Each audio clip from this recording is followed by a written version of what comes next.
Hello and welcome to the next installment of the Quad Life.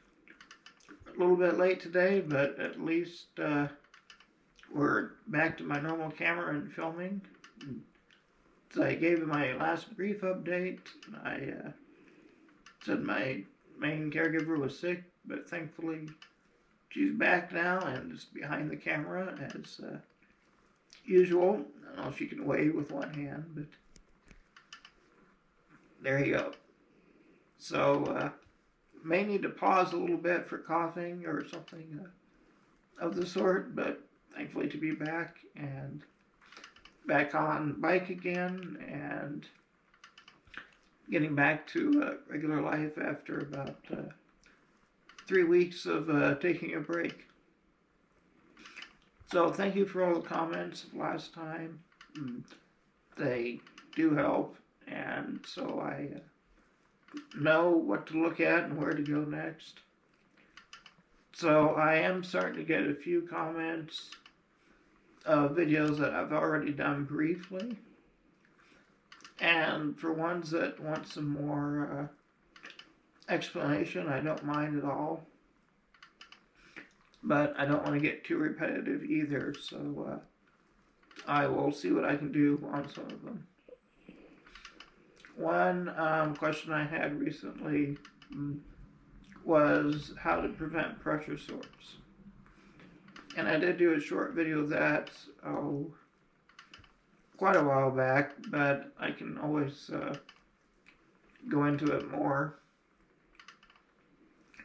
So I commonly say that I'm in bed quite a bit because of pressure sores and skin problems. And so that is one thing to do for prevention, is definitely to get off of your areas that are having problems.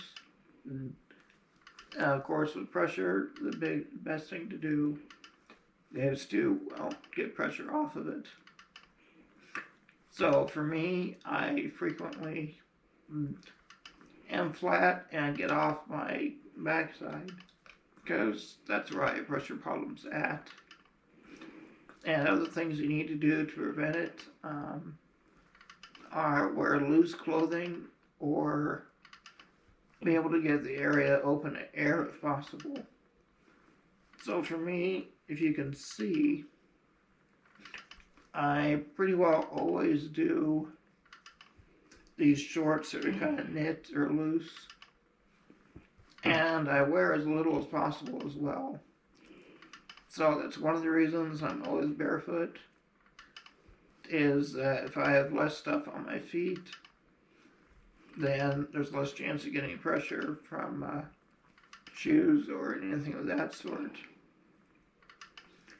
And other things that I do or recommend to help with skin trouble is to make sure you get plenty of good nutrition and especially protein. So there is a product that's called Juven that you can get online, and it's developed so that it does promote your body healing. However, it's really expensive, so I don't tend to get it very often. Other things I do are like protein shakes every morning. I buy it in bulk, so it's a little bit cheaper. And I'm not a nutritionist by any means, but I just try to pack on protein as much as possible, and it helps. And also, when you are in your wheelchair, tilting, like you saw in my wheelchair video a while back, that helps to sit for about 15 minutes. I think is what's recommended, and then to tilt back for like 5, I believe. But that varies on who you talk to, it seems like. But the biggest thing that helped for me was, doing this bike. So anywhere you're having trouble you need to make sure you're getting good circulation. So doing this bike with movement gets my muscles going and improves circulation. I know that's not an option for everybody, but making sure that, again, there's no pressure in the area you're having problems and they can get good blood flow, that will help to improve any type of pressure sores that allow for healing. So you need to just get off of it and do what you can. And yeah, it can take a long time to heal. For me, I had one that just finally healed up after working on it for 13 years. So they do take a while, to say the least, but you can work on them if you're diligent with them. So I think that's about it for this time. Sorry, a little bit late, but at least I thankfully am able to get a video up this time.